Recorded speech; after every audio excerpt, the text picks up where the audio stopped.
Glórias a Deus.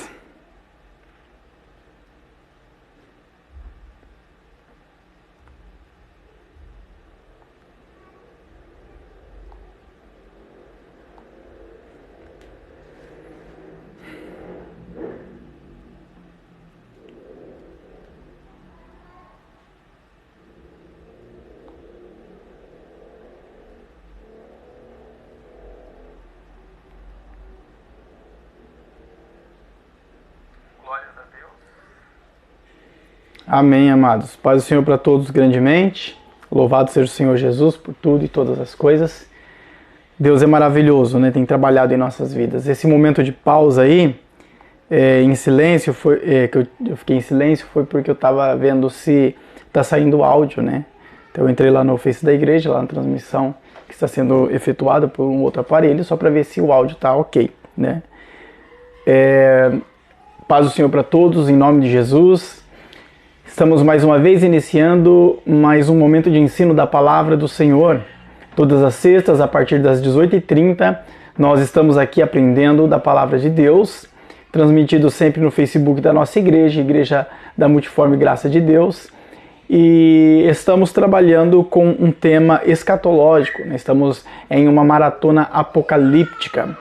No ensino passado, nós concluímos aí o capítulo de número 1, trouxemos aí todas as informações necessárias para que nós pudéssemos ter aí uma interpretação sadia a respeito dos textos sagrados ali do livro do Apocalipse. E nós temos esse objetivo, né? Interpretar o livro do Apocalipse por inteiro, aí passando verso por verso, para que a igreja compreenda, entenda aí qual é a mensagem que o Senhor tem para nós através deste livro, que é complicado, é complexo, mas nós fazendo passo a passo, nós vamos compreender o Apocalipse aí num todo. Hoje nós estamos entrando nas epístolas às 7 igrejas da Ásia. João, ele recebeu da parte de Jesus a revelação, e esta revelação contém ali mensagens direcionadas a cada igreja.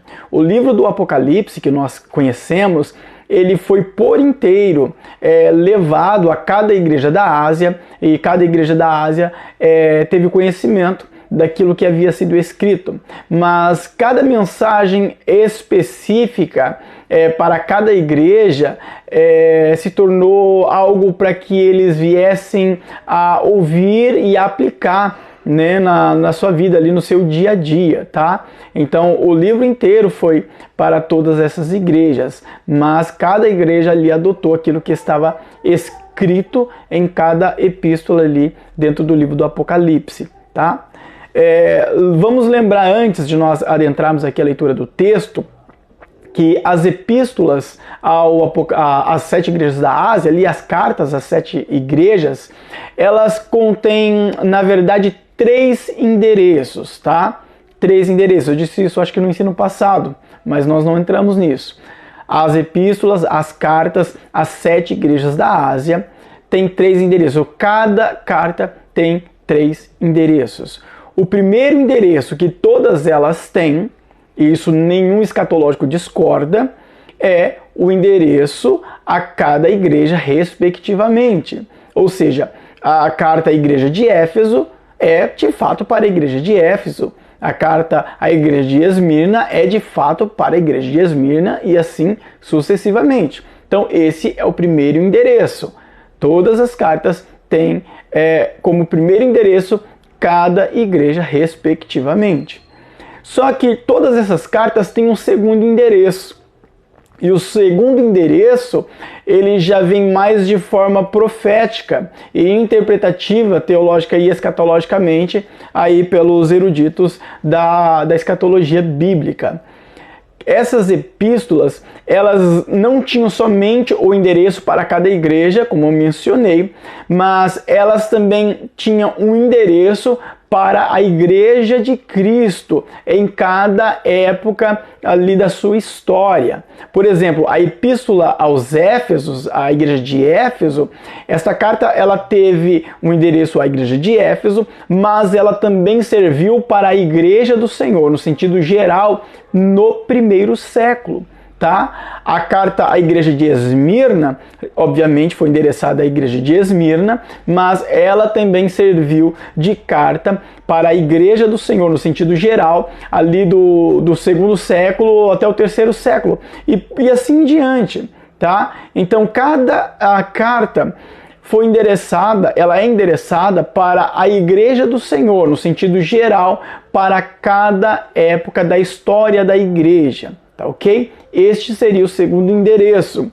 E o terceiro endereço das epístolas das 7 igrejas da Ásia é para a igreja em todas as épocas, inclusive para a nossa época.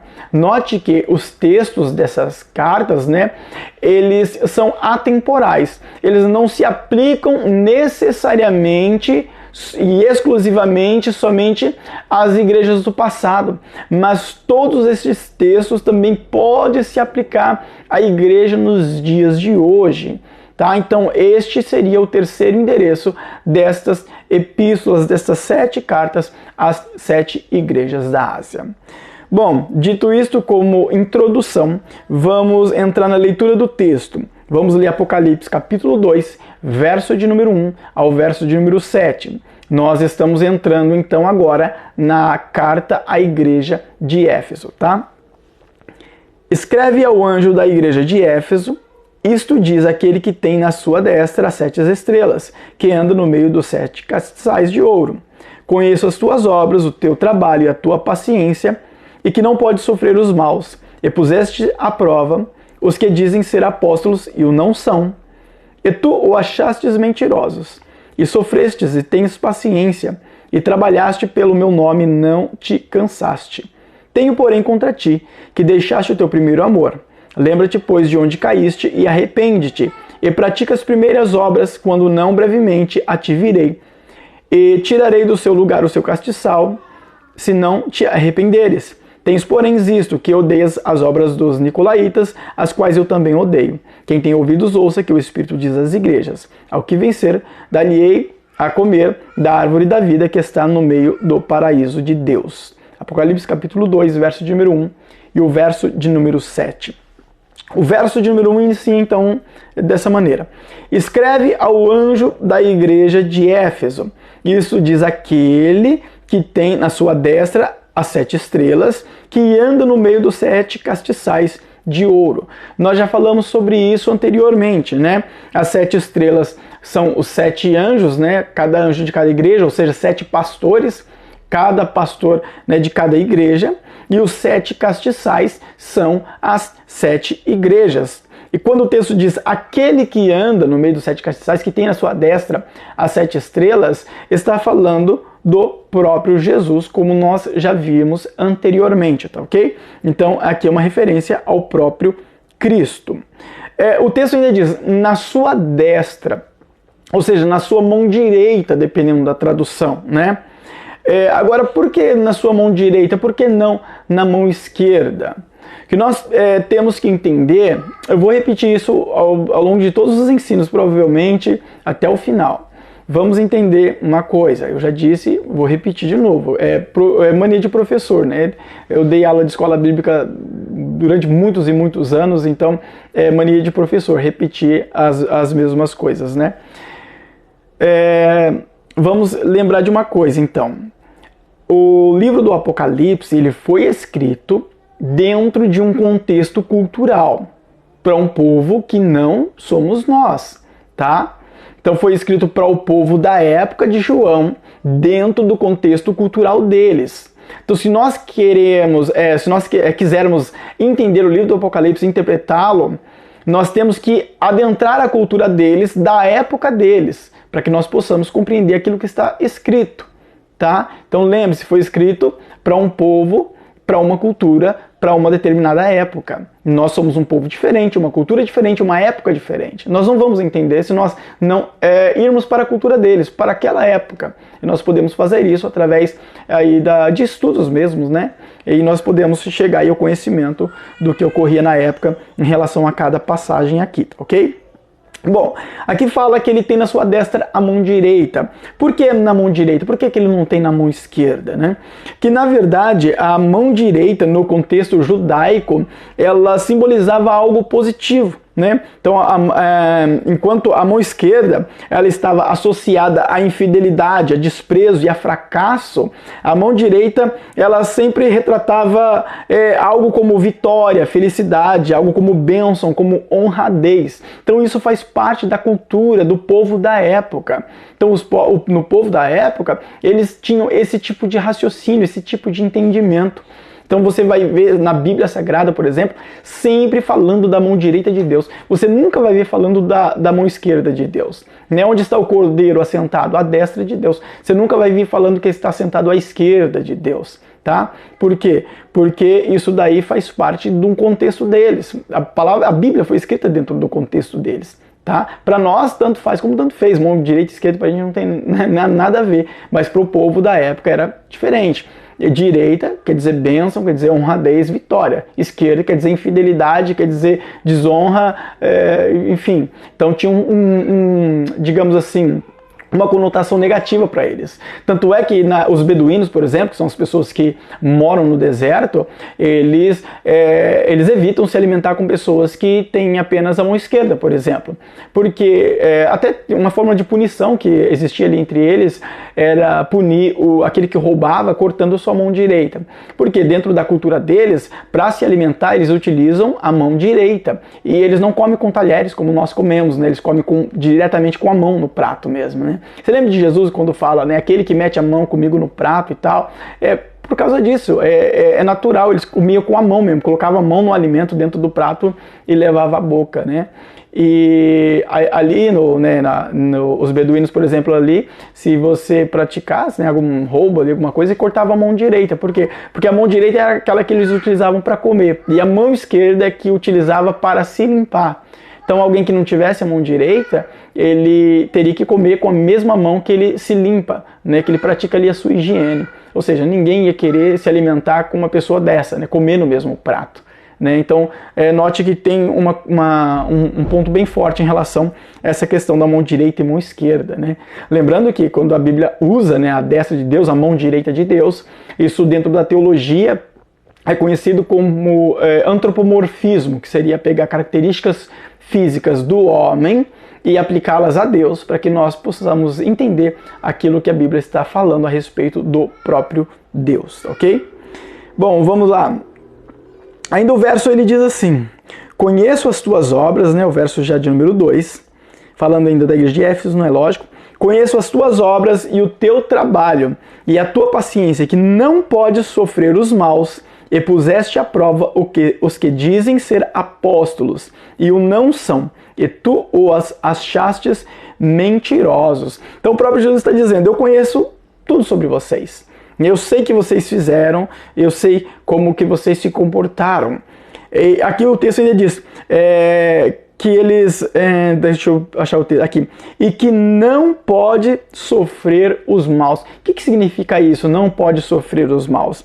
Seria o mesmo que suportar as pessoas de má índole, as pessoas que faziam ou procuravam fazer ali parte da igreja. Então está falando dessas pessoas que faziam parte da igreja ou que estavam procurando fazer parte da igreja. E o texto ele diz que eles não suportavam as pessoas que tinham uma má índole. É isso, não poder suportar os maus, não poder sofrer os maus. Ou seja, vocês não conseguem suportar as pessoas que têm uma má índole, as pessoas más. E isso é um elogio, né, à igreja de Éfeso. Ainda o texto diz, né, puseste à prova os que dizem ser apóstolos e não são, e tu os achastes mentirosos. O Jesus ele está dizendo, eu sei que vocês colocaram à prova pessoas que se diziam ser apóstolos, mas na verdade eles não eram. Vocês descobriram que na verdade eles eram mentirosos. A palavra puseste aqui vem do grego peiradzo, que significa testar, incitando ao pecado. Ou seja, a igreja de Éfeso ali, né, os irmãos ali, o pastor da igreja de Éfeso, pegaram algumas pessoas ali que diziam ser apóstolos e colocaram eles à prova, incitando eles em relação a uma tentação vinculada ao pecado, que fizessem eles pecar. E o que aconteceu é que eles não passaram pela prova, eles foram achados como mentirosos, ou seja, vocês não são apóstolos, nós testamos vocês, vocês pecaram contra Deus, então vocês não são apóstolos. Foi isso que aconteceu, tá? Puseste à prova que dizem ser apóstolos e não são, e tu os achastes mentirosos. Verso de número 3 e 4, ó. E sofrestes e tens paciência, e trabalhaste pelo meu nome e não te cansaste. Tenho, porém, contra ti, que deixaste o teu primeiro amor. O amor aqui é o amor grego ágape, tá? Lembrando que no grego a palavra amor ela tem vários sentidos. Storge, por exemplo, que é o amor familiar, filéu, que é o amor de amigo, né? o amor fraternal, né? Tem o eros, que é o amor de casal, e o ágape, que é o amor incondicional. Aqui neste texto está falando justamente do amor ágape. Quando diz para eles assim, você deixaram o primeiro amor, está falando não do amor storge, o amor familiar. Está falando do amor filéu, o amor fraternal, o amor uns para com os outros ali, de irmão. Mas está falando do amor ágape. Este é o amor emanado por Deus, né? O amor que vem do Senhor, que brota em nós através do Espírito Santo. Né? Então esse é o amor verdadeiro, o amor ágape, o amor incondicional. Lembra-te, pois, de onde caístes e arrepende-te, e pratica as primeiras obras, quando não brevemente a te virei, e tirarei do seu lugar o seu castiçal, se não te arrependeres. Lembra-te, pois, de onde caíste e arrepende-te e pratica as primeiras obras, ou seja, voltem ao amor incondicional, aquele que vocês tinham de quando faziam a minha obra. Note que no texto tudo está no passado. Quando Jesus diz para eles, e sofreste, e tens paciência, e trabalhaste pelo meu nome, e não te cansaste. Está falando de coisas que eles fizeram, que estavam no passado. Né? Então por isso aqui no texto, de número 5, diz, lembra de onde você caiu, arrepende e volta às primeiras obras, volta ao amor incondicional que vocês perderam, tá? Senão aqui o texto ainda diz, e tirarei do seu lugar o seu castiçal, se não te arrependeres. Tirarei do seu lugar o seu castiçal, se vocês não se arrepender. O que seria tirar o seu castiçal? Nós já vimos anteriormente que castiçal, aqui na Bíblia, no livro do Apocalipse, simboliza as igrejas, tá? Então, os 7 castiçais, cada castiçal é uma igreja da Ásia Menor. Um dos castiçais ali é a igreja de Éfeso. E aqui o texto diz, se vocês não se arrepender, eu vou tirar o castiçal. Ou seja, vou tirar a igreja. É isso que o Senhor está falando. O Senhor está dizendo que eles deixariam de ser igreja. Isso é uma coisa muito forte, amado. Se nós olharmos para este verso com um olhar mais espiritual, nós vamos ver que isso é algo muito forte. Remover o castiçal é fazer com que eles deixem de ser igreja. Então note que deixar o primeiro amor é deixar de ser igreja. Isso é o que mostra aqui o texto sagrado, tá? Tirarei do seu lugar o seu castiçal. Então vamos lá agora, verso de número 6. Tens, porém, isto, que odeias as obras dos nicolaítas, as quais eu também odeio. Quem eram os nicolaítas? Não existe hoje, ainda hoje, não existe nenhuma resposta 100% de quem eram os nicolaítas. Os maiores estudiosos da Bíblia, os maiores teólogos e escatológicos, eles não conseguem definir com precisão quem eram os nicolaítas.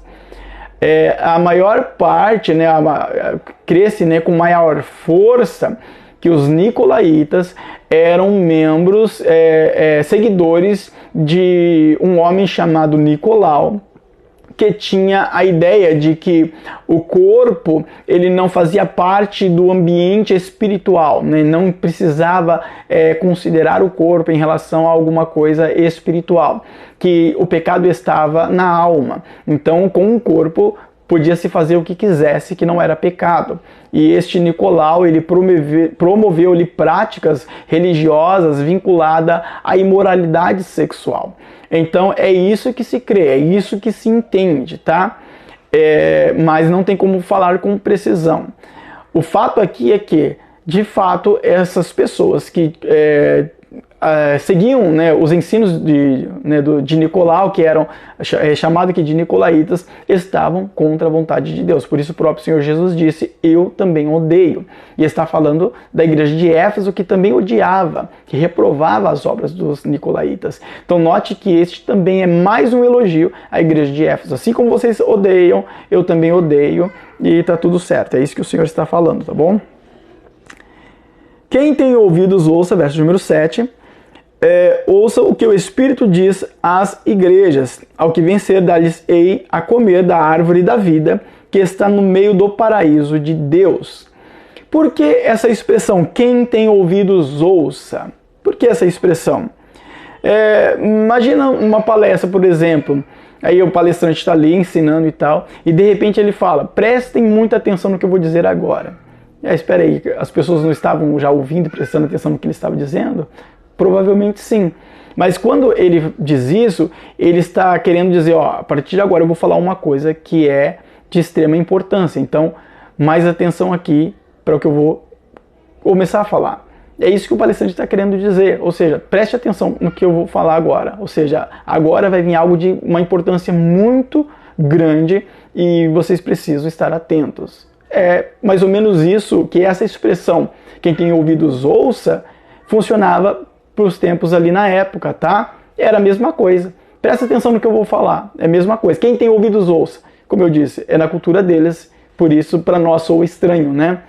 Se nós falássemos isso na cultura para eles na época, presta atenção, talvez eles também não iam entender, né? Então, note que faz parte da cultura deles. Então, quem tem ouvidos ouça, ou seja, preste muita atenção no que eu vou dizer, tá bom? Mais ou menos isso, tá? Ao que vencer, dar-lhe-ei de comer da árvore da vida que está no meio do paraíso de Deus, né? No verso de número 7.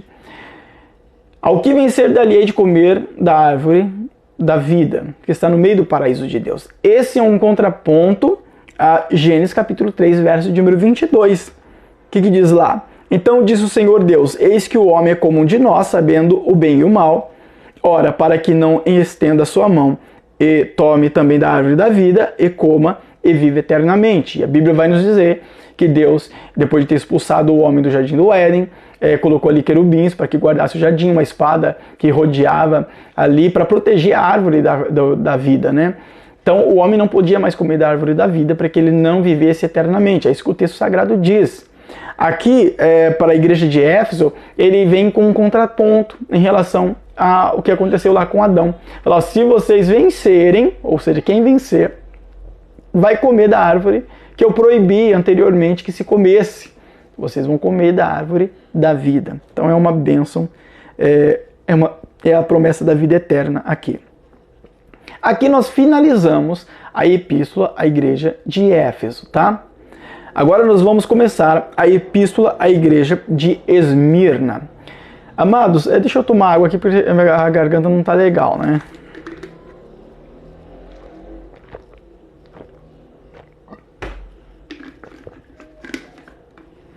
Amados, note que aqui nós não estamos abordando o texto do Apocalipse com uma aplicação espiritual, tá? Nós estamos apenas interpretando o texto do Apocalipse, ok?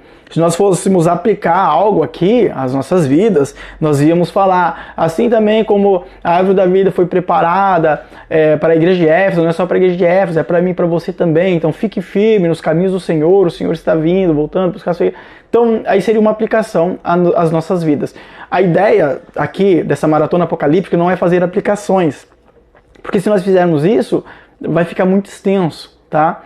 É apenas interpretar o livro do Apocalipse, tá ok? Esse é o nosso objetivo. Então não é um ensino devocional, é um ensino mais teológico, mais apocalíptico mesmo, tá bom? Então nós fizemos a leitura da igreja de Éfeso, a carta à igreja de Éfeso. Agora nós vamos fazer a leitura à igreja de Esmirna. Inclusive, amados, no Face da igreja, até no WhatsApp da igreja eu coloquei hoje, mas no Face da igreja eu coloquei essa semana uma imagem da igreja de Éfeso e da igreja de Esmirna, tá? Aquelas são imagens do agora, de como está lá a Esmirna e como está Éfeso, tá bom? Não da igreja em si, mas eu coloquei de Esmirna e uma imagem de Éfeso. Numa única imagem eu dividi, né? Eu coloquei um lado Esmirna e outro lado Éfeso. Lembrando, eu vou lembrar isso também durante os nossos ensinos, que cada semana eu vou colocar uma imagem no Face da igreja e no WhatsApp da igreja, no grupo do WhatsApp da igreja, uma imagem referente àquilo que nós vamos estar estudando, aprendendo, para que a igreja do Senhor tenha uma noção melhor a respeito de algo que contém dentro desta interpretação apocalíptica, tá? Então coloquei uma imagem referente àquilo que nós estamos estudando hoje. Mas já eu falo sobre essa imagem, tá bom? Vamos ler o texto, Apocalipse 2, verso de número 8 ao 11. Ao anjo da igreja de Esmirna, em Esmirna, escreve: isto diz o primeiro e o último, que foi morto e reviveu. Conheço as tuas obras, e tribulação e pobreza, mas tu és rico. E a blasfêmia dos que se dizem judeus e não são, mas são da sinagoga de Satanás. Não temas das coisas que hás de padecer. Eis que o diabo lançará alguns de vós na prisão, para que sejas tentado.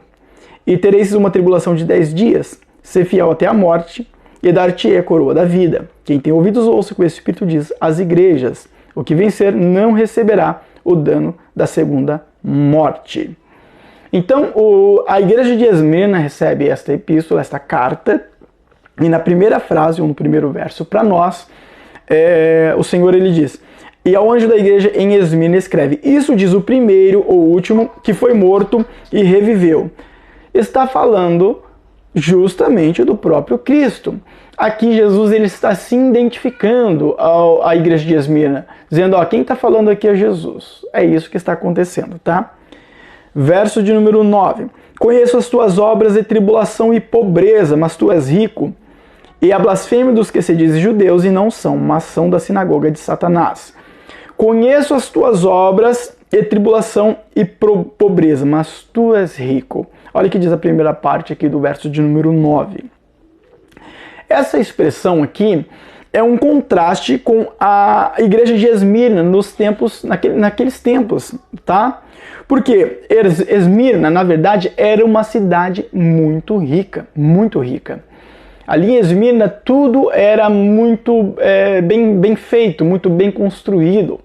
Esmirna, juntamente com Éfeso, era uma das principais cidades do tempo antigo, ali do Império de Roma. Era uma das principais cidades, né? E ela era tão rica que ali as ruas eram, para a época, a pavimentação era praticamente perfeita. Inclusive tinha uma rua lá, que me falha agora o nome da rua, que se tornou famosa na época.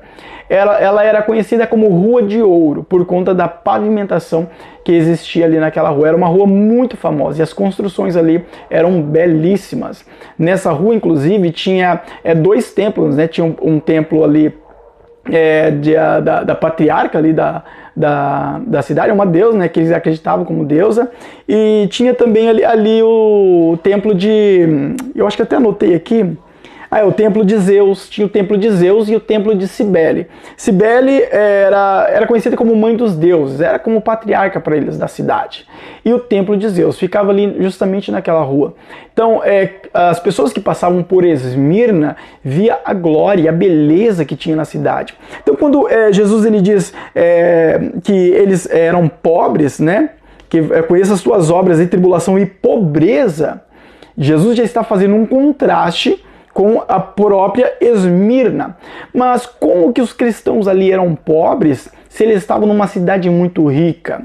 O que ocorre, e os historiadores vão comprovar, é que por causa da perseguição de Roma, os cristãos eles perderam suas posses. Muitos perderam suas posses, aqueles que tinham negócios acabavam sendo boicotados ali, boicotados por causa por causa da perseguição mesmo, né? Então eles não concordavam com o cristianismo e tal, então eles perseguiam, e aqueles que tinham algum tipo de negócio lá, eles deixavam de comprar com ele, enfim, eles se tornaram pobres por serem cristãos, tá? Por causa da perseguição de Roma. Aí vem Jesus e diz para eles: eu conheço sua tribulação, eu sei que vocês são pobres. Está falando da condição financeira deles. Mas aí o próprio Jesus disse: mas você é rico. Essa expressão, mas tu és rico, eu procurei no texto grego original para ver se fazia parte ou não, para ver se foi acrescentado ali por algum tradutor e tal, e não, de fato está no texto grego original. Jesus falou: não, vocês são ricos. E ele está falando agora no sentido, logicamente, espiritual, tá? E o verso número 9 ainda continua, né? E a blasfêmia dos que se dizem judeus e não são, mas são a sinagoga de Satanás. Por quê? Porque ali existiam judeus que promoviam perseguições aos membros da igreja de Esmirna, porque eles não concordavam com a ideia de que o Messias já havia chegado e que Deus tinha um filho. Eles não concordavam com o cristianismo, tá? Verso número 10. Nada temas das coisas que has de padecer. Eis que o diabo lançará alguns de vós na prisão para que sejas tentados. E tereis uma tribulação de 10 dias. Ser fiel até a morte e dar-te-ei a coroa da vida. Uma tribulação de 10 dias. Aqui os escatológicos concordam entre si que se refere literalmente a uma tribulação que a igreja de Esmirna passou nos tempos dela, tá? De fato, ocorreu uma tribulação de 10 dias, e posteriormente, óbvio, aqui a revelação a João, ocorreu, e eles passaram por esse momento de tribulação. Inclusive, se nós formos ler na história, eu separei um texto bem rápido aqui, quero fazer a leitura para os irmãos, ó, em relação à igreja de Esmirna, ó. As perseguições promovidas pelos romanos à igreja de Esmirna, com a ajuda dos judeus, ocorreu sobre a alegação de que os cristãos de Esmirna estavam traindo o imperador. Nisso houve encarceramento em massa, e a seguir o imperador ordenou o martírio. Mais tarde, em uma só catacumba de Roma, foram encontradas os remanescentes ósseos de 174 mil cristãos calculadamente, ou seja, de fato ocorreu uma grande perseguição ali em Esmirna, uma perseguição aos cristãos. Então, quando diz tribulação de 10 dias, está falando de uma tribulação de 10 dias que eles passaram ali, que acarretou aí nessa perseguição e martírio e tudo mais, tá? Profeticamente, alguns tentam ligar isso às perseguições posteriores à igreja do Senhor. Alguns até vão dizer que os imperadores que perseguiram a igreja, que foram as perseguições mais pontadas assim na história, foram 10. Né? Então isso é até uma coincidência. Você pegar as perseguições mais pontadas ali, você vai contar 10 imperadores que perseguiram a igreja ao longo da história. E outra questão também, até profeticamente poderíamos fazer uma ligação, é que o imperador Diocleciano perseguiu a igreja do Senhor por 10 anos. Né? Então isso são coincidências que, se você ligar ali, você pode entender como se fosse algo profético relacionado à perseguição de 10 dias proferida aqui por Jesus à igreja de Esmirna. Mas uma coisa é certa, a igreja de Esmirna passou por perseguição, e essa perseguição provavelmente durou 10 dias, tá? Bom, vamos lá. Verso de número 11. É o 11 que nós estamos? Não, nós lemos o 10, né? No 10 ainda diz: ser fiel até a morte e dar-te-ei a coroa da vida. Lá em Esmirna, ó, de novo nós entrando aqui no contexto cultural, tá? Lá em Esmirna existia um monte, até estou tentando lembrar o nome do monte ali que existia em Esmirna. Eu vou lembrar já. Existia um monte em Esmirna, e neste monte existiam construções que eram construções belíssimas. Os habitantes daquele lugar, eles chamavam aquele lugar ali, aquele monte, de coroa de Esmirna. Aí vem Jesus e ele diz que ele daria a coroa para os membros dessa igreja, que vencesse, né? Então note que Jesus está fazendo ali uma referência àquilo que já estava dentro do contexto deles, tá? Monte Pagos. E esse monte, ele tinha ali, acho que 170 metros de altura, então ele era bem contemplado, era contemplado por toda a cidade. Então era algo belo, era algo bonito, né, de se ver, e era um lugar, digamos assim, caríssimo ali para se morar. E por isso eles chamavam de coroa de Esmirna. Mas Deus, e o próprio Jesus, ele disse, né, que se eles vencessem, né, ser fiel até a morte, deixa eu me perdi aqui. Ser fiel até a morte e dar-te-ei a coroa da vida. Ou seja, a coroa de Esmirna para vocês não vão servir, né? A coroa que eu tenho é melhor. Então você vê que Jesus está falando algo para eles que já estava dentro da mente deles, ali do cotidiano deles. Eles já sabiam do que se tratava essa coroa da vida. Era algo com certeza muito maior e melhor. Quem tem ouvidos ouça. Aí o texto ainda diz, né? Ser fiel até a morte da tia coroa da vida. Quem tem ouvidos ouça, verso número 11. Quem tem ouvidos ouça o que o Espírito diz às igrejas. De novo, quem tem ouvidos ouça. Nós já estudamos sobre isso, já sabemos o que significa, tá? O que vencer não receberá o dano da segunda morte. O que é a segunda morte? Uma referência a Apocalipse capítulo 20, verso de número 14, que diz lá: E a morte e o inferno foram lançados no lago de fogo. Esta é a segunda morte. Jesus está falando para a igreja de Esmirna: quem vencer não vai ser lançado no lago de fogo, né? Não vai passar pela segunda morte. Está prometendo a mesma coisa que prometeu a igreja de Éfeso. A igreja de Éfeso, ele promete a vida eterna através do comer da árvore da vida.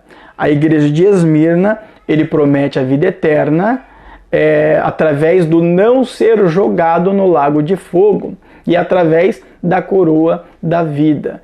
Então note que a promessa é a mesma, só que para cada igreja ele fala de uma maneira diferente, porque cada igreja vai entender de uma maneira diferente. Se ele falasse para a igreja de Éfeso sobre coroa, talvez eles não iam entender tão bem como o Esmirna entendia, porque em Éfeso não existia um lugar onde era chamado de coroa de Éfeso, por exemplo. Lá em Esmirna tinha um lugar que é chamado de coroa de Esmirna. Então, note que a Bíblia ela é perfeita e o Senhor Jesus falou com cada igreja dentro do seu entendimento ali, para que eles entendessem a mensagem que estava sendo transmitida. Amém? Bom, então hoje nós conseguimos passar pelas duas cartas, né, as duas igrejas, a Éfeso e a Esmirna. No próximo ensino nós damos continuidade, passando por essa etapa aí das cartas às 7 igrejas e adentrando um pouco mais a fundo naquilo que o livro do Apocalipse tem a nos ensinar. Então nós estaremos ainda trabalhando, interpretando o livro do Apocalipse até que nós cheguemos no último capítulo. Amém? Que Deus abençoe a todos grandiosamente, em nome de Jesus. Aqueles que lembrar, conseguir compartilhar desse vídeo, compartilhe na sua página para que outras pessoas aprendam também da mensagem, da palavra de Deus, né? Lembrando que hoje é o 6º ensino, tá? Então, se alguma pessoa estiver assistindo este, mas não assistiu os demais, né, eu aconselho que assista desde o primeiro, para pegar toda a base, toda a estrutura que nós criamos ali, para compreender aquilo que está sendo ministrado. Vai ser muito mais fácil entender o livro do Apocalipse se pegar lá toda aquela base, aquela estrutura que nós trouxemos nos primeiros ensinos. Amém? Vamos orar. Senhor Deus, obrigado por tudo. Te agradeço, Tu és maravilhoso. Abençoe a cada membro da nossa igreja, a cada pessoa que está assistindo, que talvez não faz parte da nossa igreja, mas que se interessa pela palavra do Senhor, pela vida eterna, Deus. Abençoe a cada família, a cada lar, a cada alma, livra de todo mal e que o nome do Senhor venha ser glorificado sobre cada vida, Senhor. Tem misericórdia de nós, ó Pai, e faz a Tua obra. Que a graça de nosso Senhor Salvador Jesus Cristo, o amor de nosso Deus, nosso eterno Pai, a comunhão e a consolação do Espírito Santo reine em cada coração. Todos juntos digamos amém. Que Deus abençoe a todos grandiosamente. Fica na paz, amados.